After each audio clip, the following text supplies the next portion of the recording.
আন্দোলন শুরু হলো তখন দেশের আজকের যে আন্দোলনটি এই মুহূর্তে শুরু হয়েছে সিরাজগঞ্জে, এটি সর্বপ্রথম সিরাজগঞ্জ স্বাধীন কমিশন গঠন, পুলিশ বাহিনীকে সংস্কার করে দলীয় প্রভাব মুক্ত জনগণের কল্যাণে নিয়োজিত করতে হবে। আমরা যে রঙের ইউনিফর্ম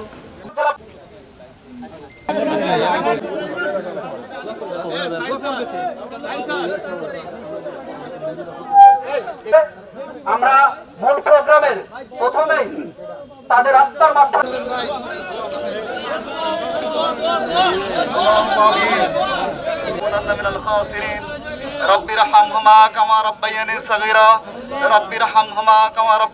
শিকার হয়েছি রব্বুল আলামিন। ইয়া রব্বুল আলামিন, আমাদের এনায়েতপুর থানায় 13 জন পুলিশের লাশ পাওয়া গেছে। ইয়া রব্বুল আলামিন, আরো কতজন আলামিন গতকাল রাতেও ঢাকা মেডিকেল কলেজের ফাঁড়িতে 7-8 একজন